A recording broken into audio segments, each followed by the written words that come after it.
दोस्तों, हर चीज की, हर वस्तु की अपनी एक कहानी होती है। यानी वो एक खिलौना हो या वो एक गाड़ी हो, हर एक की अपनी एक कहानी है। उसके बनने की, उसके बिगड़ने की, उसके खो जाने की अपनी एक कहानी चलती है।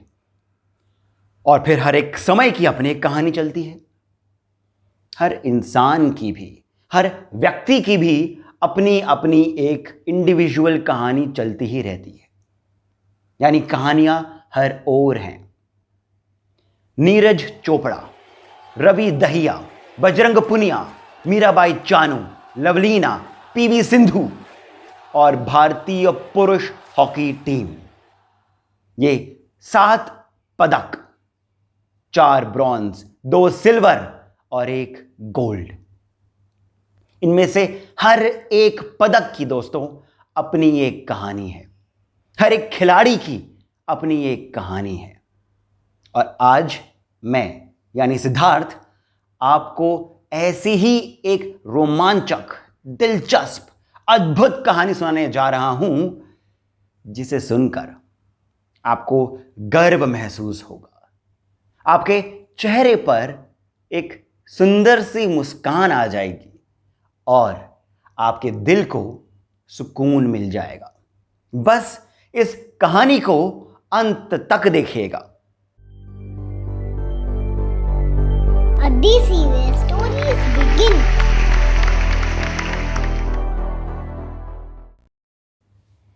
दोस्तों, हमारी जो ये आज की कहानी है, ये जो कहानी किस्सों की डोर में बंधी हुई है, इसकी शुरुआत होती है 1924 से, यानी 1924 से, जब हॉकी का एक टूर्नामेंट, एक काफी इंपॉर्टेंट, भारत के ही अंदर का एक टूर्नामेंट, अंदरूनी टूर्नामेंट, पर काफी महत्वपूर्ण, काफी important tournament, Punjab infantry tournament Jhelum में खेला जा रहा था।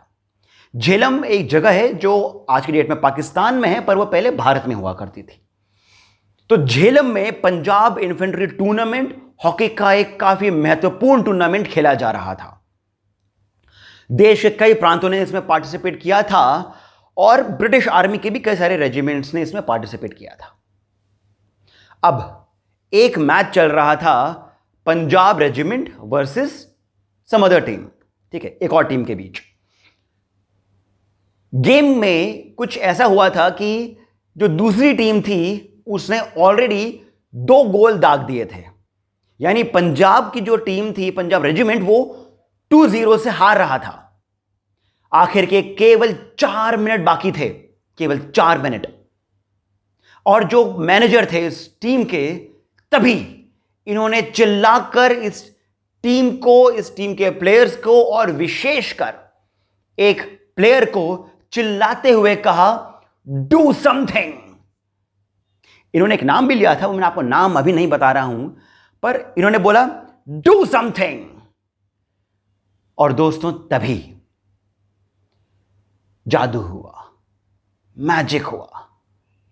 जो आखिरी के 4 मिनट बचे थे और जो टीम 2-0 से हार रही थी, उस टीम ने 3-2 से यह मैच जीत लिया।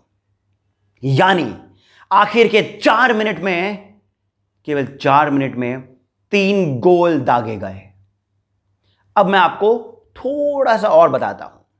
उस मैनेजर ने जो पूरा सेंटेंस कहा था वो कुछ ऐसा था, ध्यान, डू समथिंग। जी हां, उस मैनेजर ने नाम लिया था ध्यान का।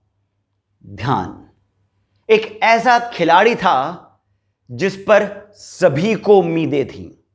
मैनेजर ने कहा ध्यान, डू समथिंग, और अकेले ध्यान ने आखिर के 4 मिनटों में 3 ताबड़तोड़ गोल दूसरी टीम के खिलाफ दागे, अकेले ने। तभी से ध्यान को, जिनका नाम था पहले ध्यान सिंह, उनको मैजिशियन ऑफ हॉकी के नाम से पुकारा जाने लगा। यानी ये हॉकी के जादूगर बन गए। लोगों को ताज्जुब हुआ था कि जो टीम 2-0 से हार रही थी, वो आखिर के 4 मिनटों में 3-2 से कैसे जीत गई, 3 गोल बैक टू बैक। दोस्तों लेकिन ये तो सिर्फ शुरुआत थी, आगे और भी बहुत करिश्मे होने थे, बहुत जादू होने थे। पर अब मैं आपको एक और किस्सा बताता हूं। ध्यान सिंह, मैंने ये नाम बताया है आपको, पर हम इसी शख्सियत को, इसी व्यक्ति को हम किसी और नाम से जानते हैं। ध्यान सिंह का नाम, जो नाम हम जानते हैं, वो कैसे पड़ा, मैं बस उसी का किस्सा बता रहा हूं। ध्यान सिंह हॉकी की प्रैक्टिस दिन भर किया करते थे वो आर्मी में, पर उनको ये छूट थी कि वो हॉकी खेल सकें। वो दिन रात प्रैक्टिस करते थे, दिन और रात। रात को ऐसा कहा जाता है कि रात को ध्यान सिंह इंतजार करते थे, वेट करते थे कि कब चांद नजर आ जाए, चांद नजर आ जाए, ताकि चांद की रोशनी में, चांद की चांदनी में वो बॉल को, गेंद को अच्छे से देख सके और अपनी प्रैक्टिस जारी रख सके। उनको ऐसा करते हुए उनके एक सीनियर ने देख लिया और ध्यान सिंह के इसी जज्बे के लिए, इसी मेहनती एटीट्यूड के कारण उन सीनियर ने ध्यान सिंह से कहा कि ध्यान, तुम क्योंकि चांद की रोशनी में भी खेल रहे हो, मुझे पूरे यकीन है कि तुम एक दिन भारतीय हॉकी के चांद बनकर उभरोगे। तुम्हारी चांदनी में भारतीय हॉकी चमकेगी और इसी कारण आज से मैं तुम्हें नया नाम देता हूं, ध्यानचंद। दोस्तों, ध्यानचंद एक कमाल के व्यक्ति थे, किंतु कहानी तो अभी शुरू हुई है। 1924 में जो ये गेम खेला गया, इसकी वजह से, इसके कारण ध्यानचंद का भारत की टीम में एक परमानेंट पोजीशन बन गया। 1926 में ध्यानचंद ने पहली बार एक इंटरनेशनल टूर्नामेंट खेला, जब भारतीय आर्मी यानी ब्रिटिश आर्मी जब टूर्नामेंट खेलने गई न्यूजीलैंड। वहां पर भी ध्यानचंद ने कमाल के गोल करे, कमाल का गेम खेला और जीत करके आए। अब मैं आपको बहुत दिलचस्प किस्सा सुनाता हूं 1928 के एम्स्टरडैम ओलंपिक्स का। ओके, हुआ यह था कि 1924 से लेकर के 1928 तक के बीच में ध्यानचंद ने जो जो टूर्नामेंट खेले और जिस तरह से खेला, विश्व भर में इनका नाम हो गया। ठीक है, और जब भारत की टीम यानी ब्रिटिश की जो टीम थी, ब्रिटिश इंडिया की जो टीम थी, जब वो एम्स्टरडैम पहुंची, तब वहां के जो ऑफिशियल्स थे, उन्होंने ध्यानचंद की हॉकी को तोड़ दिया। वो ये देखना चाहते थे कि अपनी हॉकी में कुछ मैग्नेट तो नहीं रखते, कैसे बॉल इनके पास ही रहती है, कैसे ये बॉल को घुमाते हुए गोल कर देते हैं। कमाल है। लोगों को यकीन ही नहीं हुआ, लोगों को विश्वास ही नहीं था कि ये एक साधारण हॉकी से खेलते हैं। इनका हुनर तो यहां है, जज्बा यहां है, हॉकी तो केवल एक बहाना है। परंतु जो हॉलैंड के लोग जो थे, जो ऑफिशियल्स थे, एम्स्टरडैम के जो ऑफिशियल्स थे, उन्होंने इनकी हॉकी स्टिक को तोड़ करके देखा कि इसके अंदर कहीं मैग्नेट तो नहीं है। दोस्तों, ये कमाल था ध्यानचंद का, ये उनका हुनर था कि सामने वाली टीम को उनका हुनर जादू नजर आए। जापान की टीम ये सोचती थी कि ये शायद अपनी हॉकी स्टिक में ग्लू लगा के चलते हैं, इनकी जो बॉल है वो इनके पास रहती है, ये चाहें जिसे चाहें उसे बॉल दे दें, और जब ये बॉल लें तो कोई और दूसरी टीम का कोई भी प्लेयर इनसे बॉल ले ही ना पाए। जादूगर थे ये। अब 1928 के ओलंपिक्स में ये बात बहुत इंपॉर्टेंट है कि ब्रिटिश की जो टीम थी, यानी नॉट ब्रिटिश इंडिया, इंग्लैंड की जो टीम थी उसने पहले तो इसमें पार्टिसिपेट किया था, यानी पहले तो अपना नाम इन्होंने दर्ज कराया था, पर एंड मौके पे इन्होंने अपना नाम वापस ले लिया। यानी इन्होंने कोई भी मैच खेला ही नहीं, ये पहुंचे ही नहीं वहां, इंग्लैंड की टीम।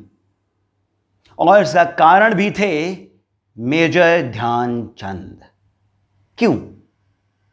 क्योंकि जो ब्रिटिश इंडिया की जो टीम थी वो इतनी स्ट्रांग थी, इतनी कमाल की थी, क्योंकि उसमें मेजर ध्यानचंद तो थे ही, पर इनके भाई रूप सिंह भी थे, आईएनएस दारा करके एक और बहुत कमाल के प्लेयर थे। ऐसे कई सारे, पूरी टीम ही अपने आप में काफी स्ट्रांग टीम थी कि ये जहां जाते थे वहां जीत कर आते थे।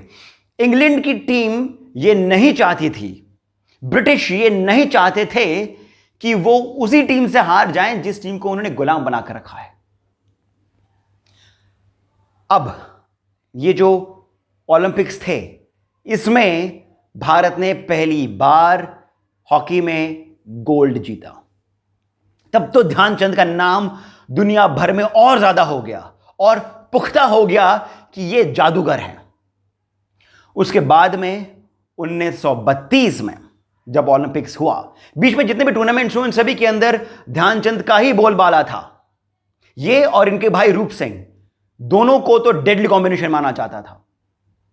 अब 1932 का जो ओलंपिक्स था वो हुआ था अमेरिका में, बट दोस्तों इस बीच डिप्रेशन हो गया था, द ग्रेट डिप्रेशन। केवल 3 टीम्स में इसमें पार्टिसिपेट किया था, केवल 3। हुआ यूं था कि मैच चल रहा था भारत और अमेरिका के बीच। दोस्तों अमेरिका के जो प्लेयर्स थे, जो यूएस के प्लेयर्स थे, ऐसा कहा जाता है कि उन्होंने कुछ समय के बाद ध्यानचंद को और बाकी के कुछ भारतीय प्लेयर्स को टैकल करना, यानी उनको रोकना छोड़ दिया था। वो बस खड़े होकर देख रहे थे कि ये कैसे खेल रहे हैं, क्या टेक्निक है, किस तरीके से बॉल अपने ही पास रख रहे हैं। भारत ने उस वक्त 1932 में जो ओलंपिक्स हुए थे उसमें जो अमेरिका के खिलाफ जो गेम खेला था, उस वक्त भारत ने वर्ल्ड रिकॉर्ड बनाया था जो केवल 2003 में ही जाकर टूटा। इतने सालों तक ये वर्ल्ड रिकॉर्ड और कोई नहीं तोड़ पाया। वो वर्ल्ड रिकॉर्ड था कि भारत ने अमेरिका को 24-1 से हराया, 24-1। 24 गोल हमारे और अमेरिका का केवल 1 गोल। यह कमाल था ध्यानचंद का और उनकी पूरी टीम का। दोस्तों अब मैं आपको लेकर चलता हूं एक ऐसे साल में जहां पर भारतीय हॉकी की जो कहानी है वो कई किस्सों में बंटती है, पर हर एक किस्से की अपनी ही एक बात है, उसकी अपनी ही एक याद है, जो हर भारतीय हॉकी का जो प्रेमी है उसके लिए तो ये दिलचस्प है ही, पर हर भारतीय के लिए भी ये काफी गौरवान्वित करने वाली बात है। भारत की टीम, भारत की हॉकी टीम यहां से जब निकली बर्लिन के लिए, बर्लिन ओलंपिक्स के लिए जो जर्मनी में हो रहा था, उस वक्त हिटलर जर्मनी के हेड थे, तब जो शिप की जो जर्नी थी वो 42 दिनों की थी, यानी 42 डेज की जर्नी थी। अब 42 डेज की जर्नी में भारतीय हॉकी टीम प्रैक्टिस कैसे करे? 42 डेज हैं, आप खाली नहीं बैठ सकते हो, आपको अपने शरीर को एकदम मजबूत रखना होगा और गेम की कई सारी स्ट्रैटेजीज को आपको खेलना पड़ेगा, समझना पड़ेगा। क्या करें? भारतीय हॉकी टीम दोस्तों उस शिप की, जिस शिप से वो बर्लिन जा रहे थे, उस शिप के डेक पर भारतीय हॉकी टीम अपना प्रैक्टिस किया करती थी। कमाल का डेडिकेशन।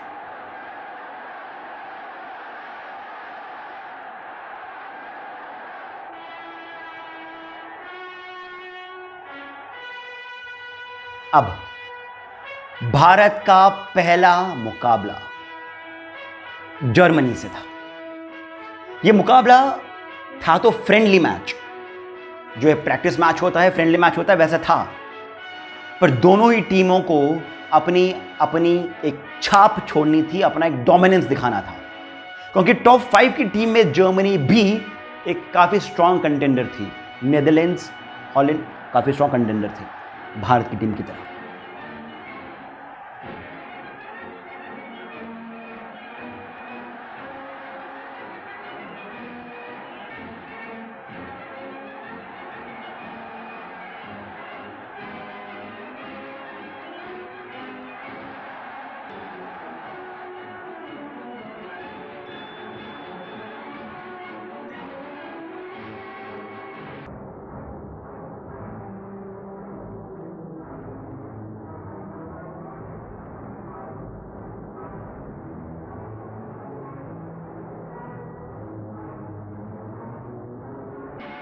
मैच शुरू हुआ और जब ये अंत हुआ तो भारत 1-4 से जर्मनी से हार गया।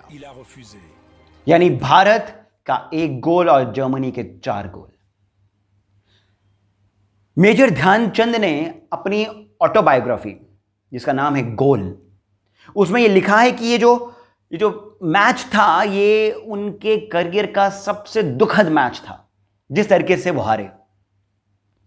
4-1 काफी पीड़ादायी था। हम चैंपियंस थे, हम उस साल के डिफेंडर्स थे, ओलंपिक का गोल्ड हमारे पास था और पहला ही हम फ्रेंडली मैच 4-1 से हार गए। खैर, फिर बाद में भारत की टीम ने अपने आप को संभाला और सारे टूर्नामेंट्स, सारे मैचेस वो जीतती चली गई। अब सोचिए ये कितना फिल्मी है। भारत ने जर्मनी से शिकस्त पाई, यानी जर्मनी ने भारत को हराया, और दोनों अलग अलग ग्रुप्स में थे। भारत अपने ग्रुप में बाकी की टीमों को हराते हुए आगे बढ़ रहा था, सेमीफाइनल तक पहुंच रहा था, और जर्मनी भी अपने ग्रुप में बाकी की टीमों को हराते हुए पहुंच रहा था। अब जब ये टूर्नामेंट शुरू हुआ, जब ये ओलंपिक्स के सेमीफाइनल्स और बाकी जो शुरू हुए, हर एक की नजरें केवल भारत पर थी। और साथ ही साथ में जिस तरह से जर्मनी परफॉर्म कर रहा था, हर एक को यह देखना था कि अगर फाइनल में भारत और जर्मनी पहुंचता है तो क्या होगा, तो भारत क्या करेगा। और दोस्तों, हुआ भी कुछ वैसा ही। The final of the Olympic hockey. The wonderful Indian team in the white shorts, who so far have scored 30 goals to 0 in the tournament, are playing Germany. अब यहां पर मैं पॉज करता हूं और मैं आपसे पूछता हूं, आपने एक काफी पॉपुलर मूवी है शाहरुख खान की, चक दे, वो देखी है? अगर आपने चक दे देखी है तो आपको उसका एक मशहूर सीन भी याद होगा, जिसमें शाहरुख खान पूरी भारतीय हॉकी टीम के जो रूम है, ड्रेसिंग रूम है, वहां जाकर कहते हैं ये 70 मिनट, ठीक है, ये 70 मिनट आगे का जो डायलॉग है, पर शुरुआत ऐसे होती है, ये 70 मिनट, और उसके अंदर वो कुछ मोटिवेशनल बात करते हैं। दोस्तों, अगर मैं आपको कहूं कि ये जो फिल्म का सीन है, ये असली जिंदगी में हुए एक किस्से से इंस्पायर्ड है, तो जी हां दोस्तों, ये असली में हुआ था जब भारत की टीम का match final Olympics 1936 Berlin Olympics, Bharat का था फाइनल जर्मनी के ही साथ, उस टीम के साथ जिस टीम के साथ वो पहला मैच हार चुके थे। एक मेंटल प्रेशर था। तो हुआ यूं कि पंकज गुप्ता, जो भारत के पहले खिलाड़ी रह चुके थे और कैप्टन भी थे, अब वो भारत टीम के मैनेजर थे। वे भारत की हॉकी टीम के ड्रेसिंग रूम में आए और उन्होंने अपने जेब से एक झंडा निकाला। दोस्तों, वो झंडा यूनियन जैक नहीं था, जो उस वक्त जो इंग्लैंड का जो झंडा है, जो भारत में फहराया जाता था, ये वो झंडा नहीं था। ये झंडा स्वराज का झंडा था। जिसमें चरखा बना हुआ था। उस वक्त इसको कांग्रेस पार्टी का झंडा भी कहते थे। तो ये जो स्वराज का जो झंडा था, पंकज गुप्ता ने वो अपने जेब से निकाला और उन्होंने अपने दोस्तों को, अपने कलीग्स को, अपने टीममेट्स को यह कहा कि दोस्तों, आज का ये मैच आपको ब्रिटिश इंडिया के लिए नहीं खेलना है। हमें अपनी आइडेंटिटी मिल चुकी है। आपको अपना ये मैच, आज का ये मैच इस झंडे के लिए खेलना है, स्वराज के लिए खेलना है, अपने देश के लिए खेलना है। हम खेल ब्रिटिश हुकूमत के नीचे खेल रहे हैं, हम ये गेम ब्रिटिश हुकूमत के अंडर खेल रहे हैं, पर इस खेल से, आज की इस गेम से हर भारतीय को हम पर फक्र होगा। तो दोस्तों, मैच खेलो तो स्वराज के लिए, इस झंडे के लिए। पंकज गुप्ता की उन बातों ने भारतीय टीम में एक नई ऊर्जा भर दी। हम जब फील्ड पर उतरे तो गोल पे गोल ही करते गए। अब यहां पर एक और बात आती है। यह मैच ओरिजिनली खेला जाना था 14 अगस्त को, 14 अगस्त को, पर उस वक्त वहां पर बारिश आ गई तो यह मैच खेला गया 15 अगस्त को। 15 अगस्त को यह मैच खेला गया और उसी स्वराज की याद में, उसी स्वराज के इच्छा में, मन में, उसी स्वराज की चाह में यह मैच उन 11 प्लेयर्स ने खेला। पानी भरा हुआ था ग्राउंड में, तो ध्यानचंद ने अपने जो स्पाइक्स थे, जो जूते थे, उनको उतार करके नंगे पांव खेला। 6-0 से भारत आगे था। हिटलर भी ये वाला मैच देखने आया था दोस्तों। हिटलर भी ये वाला मैच देखने आया था और हाफ टाइम पर ही जब मालूम चल गया कि अब तो उनकी टीम हारने वाली है, हिटलर ये मैच हाफ टाइम पर छोड़ करके चले गया। ये सिलसिला खत्म नहीं हुआ, गोल करने का सिलसिला, जीतने का सिलसिला। जर्मनी ने रफ हॉकी खेलना शुरू कर दिया, धक्का मुक्की करना शुरू कर दिया। उनके प्लेयर से ध्यानचंद को हॉकी स्टिक भी लगी और दांत भी टूट गया। वो थोड़ी देर के लिए मैदान से बाहर चले गए, पर कुछ देर बाद फिर से कूद करके आ गए और फिर भारत ने 1936 का बर्लिन ओलंपिक्स में गोल्ड जर्मनी को हराकर 8-1 से जीता। 8-1। दोस्तों, कमाल हो गया था उस वक्त। इस कारण, इस खेल के कारण, अपने प्रदर्शन के कारण हिटलर ने ध्यानचंद को जर्मनी की सिटीजनशिप भी दी थी, यह कहते हुए कि तुम तो गुलाम देश में हो, तुम गुलाम हो, मेरे देश में आओ, तुम आजाद हो।